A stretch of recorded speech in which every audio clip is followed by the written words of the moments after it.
Sidang jamaah Jumat yang dimuliakan Allah Subhanahu wa Ta'ala. Pertama dan utama marilah kita panjatkan rasa puja syukur kehadirat Allah Subhanahu wa Ta'ala yang telah melimpahkan rahmat hidayah kepada kita sekalian, sehingga kita sekalian hari ini dapat mendengarkan khutbah Jumat dan nanti insya Allah dilangsungkan dengan sholat berjamaah. Hadirin yang dimuliakan Allah Subhanahu wa Ta'ala, marilah kita senantiasa meningkatkan iman dan takwa kita kepada Allah Subhanahu wa Ta'ala, yaitu menjalankan segala perintah-perintahnya dan menjauhi segala apa yang dilarang oleh Allah Subhanahu wa Ta'ala.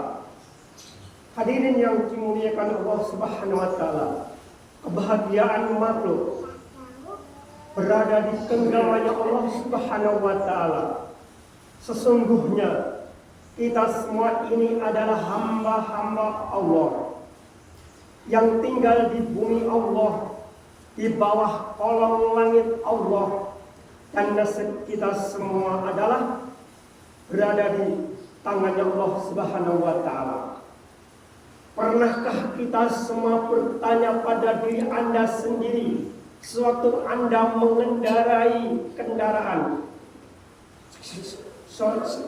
Hadirin yang Allah, pernahkah kita semua bertanya pada diri Anda sendiri sewaktu Anda mengerjakan segala aktivitas, misalnya sewaktu berangkat ke kantor, sewaktu mengendarai kendaraan, sewaktu makan, minum, dan tidur, siapakah yang menggerakkan itu semua? Itulah kehidupan, atau itu pula pertanda bahwa kita semua itu masih hidup.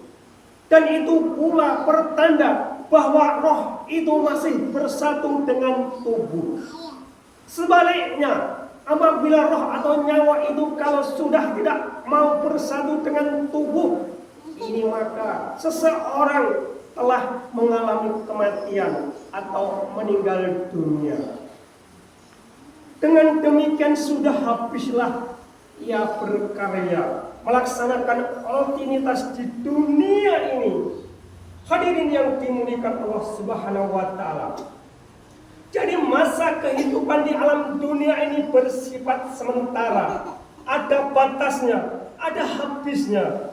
Dengan demikian perlu diketahui bahwa alam kehidupan yang dilalui setiap manusia ada 4 tahap, ada 4 fase. Yang pertama adalah sewaktu di alam kandungan sang ibu, yaitu waktunya kurang lebih 9 bulan 10 hari. Kemudian yang kedua, hidup di alam ini, hidup di alam dunia ini bersifat sementara, ada batasnya, yaitu 60 atau 70 tahun. Kemudian fase yang ketiga, hidup di alam kubur, juga bersifat sementara karena menunggu datangnya hari kiamat atau menunggu datangnya hari kebangkitan. Kemudian fase yang keempat, hidup di alam akhirat. Hidup di alam akhirat yaitu hidup yang paling akhir, tidak ada penghujungnya, tidak ada masa habisnya. Di sanalah kita semua akan hidup selama-lamanya. Berulang kali Allah melalui Nabi dan Rasulnya menerangkan kepada kita semua bahwa kehidupan di kampung akhirat jauh lebih penting dibandingkan dengan kehidupan di alam dunia yang fana ini. Kehidupan di dunia ini hanyalah fata morgana yang sifatnya sementara, yang penuh dengan tipuan belaka. Sedangkan kehidupan di kampung akhirat adalah kehidupan yang hakiki, lebih kekal, lebih lama, bahkan lebih panjang. Hadirin yang dimuliakan Allah Subhanahu wa Ta'ala, sayang sekali, justru kehidupan yang semu ini yang penuh dengan tipuan belaka itulah yang menarik bagi setiap hati-hati manusia. Tidak ada salahnya tertarik dengan kehidupan dunia yang bersifat sementara. Akan tetapi ketertarikan kita terhadap kehidupan dunia ini jangan sampai menggelincirkan kita. Jangan sampai melupakan kehidupan kampung akhirat. Sesungguhnya kita semua ini dalam satu perjalanan yang terus-menerus siang dan malam. Perjalanan yang menuju kampung akhirat, yang kekal, yang abadi, yang selama-lamanya. Maka semestinya kita tambah hari, tambah memikirkan akhirat, merisaukan akhirat, mempersiapkan akhirat. Inilah orang-orang yang cerdas. Senantiasa ingat kematian dan senantiasa ingat siksa kubur. Orang yang cerdas adalah orang yang menundukkan dirinya sendiri dan dia senantiasa beramal untuk kehidupan setelah mati. Karena tambah hari tambah dekat perjumpaan kita kepada Allah. Tambah hari tambah dekat dengan panggilan kita kepada Allah. Kita memperbaiki hubungan kita kepada Allah, memperbanyak zikir, memperbanyak ingat kepada Allah, melakukan segala sesuatu yang bisa mendatangkan ridhonya Allah. Tidak mungkin kita akan bahagia tanpa mendapatkan ridhonya Allah Subhanahu wa ta'ala. Hadirin yang dimuliakan Allah Subhanahu wa ta'ala, takut terhadap siksa Allah akan dapat menyelamatkan seseorang di alam penantian, yaitu alam kubur. Sebab sikap yang demikian itu dapat menimbulkan ketaatan terhadap perintah Allah, meninggalkan larangan-larangan Allah, sehingga akan selalu berhati-hati dalam menjalankan roda kehidupan di dunia ini. Kita semua bersyukur kepada Allah atas karunia Allah yang sangat besar yang diberikan kepada kita semua, sehingga kita semua dipilih menjadi orang-orang yang beriman. Dengan iman dan Islam, kehidupan ini akan menjadi indah dan terarah, karena kehidupan orang-orang yang beriman pada hakikatnya adalah kehidupan dalam satu perjalanan menuju ke surganya Allah Subhanahu wa ta'ala yang penuh dengan kebahagiaan, kenikmatan yang kekal dan abadi. Sebaliknya hadirin yang dimuliakan Allah Subhanahu wa ta'ala, kehidupan tanpa iman dan Islam, kehidupan ini akan menjadi sangat-sangat mengerikan. Kehidupan ini akan sangat-sangat menyengsarakan apapun keadaannya. Pada hakikatnya adalah kehidupan dalam satu perjalanan menuju ke nerakanya Allah Subhanahu wa ta'ala. Dia akan merasakan penderitaan, dia akan merasakan kesengsaraan selama-lamanya di kampung akhirat.